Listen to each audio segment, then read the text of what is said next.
Welcome to the Ekadventure podcast. I'm your host, Eli, and today we're talking about something that's quietly changing the way we experience the outdoors. Studies on PubMed Central show that social media can create unrealistic expectations through idealized content, leading to negative comparisons and even body image issues. And this is becoming more and more noticeable in the outdoor community. Let me explain. Let's say you open Instagram, TikTok, or whatever platform you use, and you see an outdoor influencer constantly sharing their gear, their hikes, and their lifestyle. Every time you check, there's a new video and a new adventure. It starts to feel like they're always out there, always hiking, always exploring, and always doing something really exciting. But in reality, a lot of that content was probably recorded weeks or even months ago and only posted just now. The problem is, we begin to set our standards based on what we see in those moments, and that creates a disconnect from our actual day-to-day lives. It can even get to a point where we lose sleep, constantly thinking about this 24/7 outdoor lifestyle that we feel like we should be living. Now, don't get me wrong, there are people who live on the road, work remotely, and spend most of their time outdoors. That's probably the closest thing to that lifestyle. But even that version of reality isn't as perfect or as constant as it looks online. Which is why it's important to remember that what you're seeing is a highlight of someone's life. A beautiful highlight, but not a lifestyle in real time. What used to be a way to disconnect from city life has slowly become something else, something closer to performance. It's about pushing further, going faster, always chasing the next mountain. I've even noticed this in some of the outdoor Facebook groups I'm part of. People will say they're looking for a hiking partner, but right away they start listing expectations. Pace, performance, no slowing down, and it makes you really wonder, what are we looking for out there? Nature was meant to be admired, appreciated, to be a place of comfort, of reset, and of being present. And don't get me wrong, there's absolutely value in challenge. Trail running, pushing your limits, even record-breaking hikes, those all have their place. But it does raise an important question: when are we actually taking the time to slow down? When are we actually taking the time to breathe and to just be?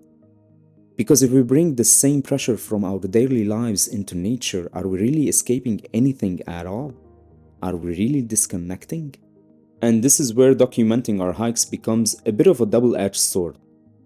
There were hikes where I realized I was more focused on capturing the moment than actually living it. On one hand, it's a beautiful thing. It allows us to capture moments, relive experiences, and even inspire others to step outside and explore. A photo, a short clip, a memory saved, those can deepen the meaning of the hike itself. But on the other hand, when that intention shifts, and it becomes less about remembering and more about needing to post, that's when the experience starts to change. We start chasing aesthetic spots instead of meaningful ones, thinking about angles instead of being present, and turning a simple walk into something that feels like a task. The balance lies in letting those moments come naturally, capturing what feels right, and then putting the phone away. Because the goal isn't just to show that we were there, it's to actually be there. Hey guys, if this episode is resonating with you, I'd really appreciate your support. Liking and subscribing goes a long way in helping me continue creating these kind of conversations. Thank you.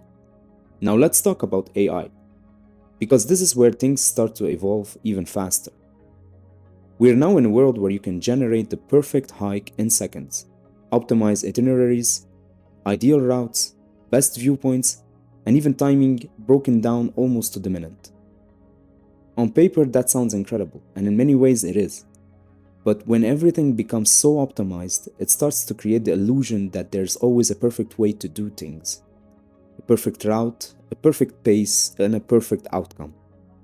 But in the outdoors, certainty is usually the first thing you lose, not the thing you keep.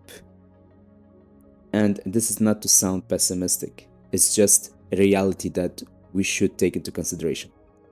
And without realizing it, we start expecting that same level of control when we go outside. We expect every hike to go smoothly, to be efficient, and to match what was planned, but nature doesn't really work like that. Weather shifts, trails change, and energy levels fluctuate. And often the moments that stay with us the most are the ones that weren't part of the plan at all. When we rely too heavily on AI to shape the experience, we risk slowly disconnecting from our own intuition.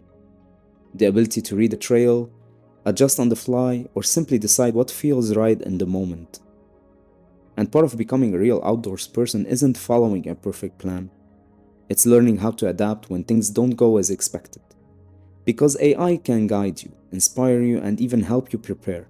But it shouldn't replace that relationship you build with the outdoors through experience. At the end of the day, the goal isn't to optimize the perfect hike, it's to actually live the real one. With that, I'm just going to do a quick recap of a few key points I've written down. A short hike is still a real hike. You don't need epic mountains every weekend. Consistency matters more than intensity. Your outdoor journey doesn't need to be visible to be valid. And you get to decide when and how you share it, not anyone else. And maybe the goal isn't to do more, but to experience it more fully. Thank you so much for listening to this episode of the Ekadventure podcast. This was your host Eli, and I'll see you in the next one. Until then, enjoy the outdoors.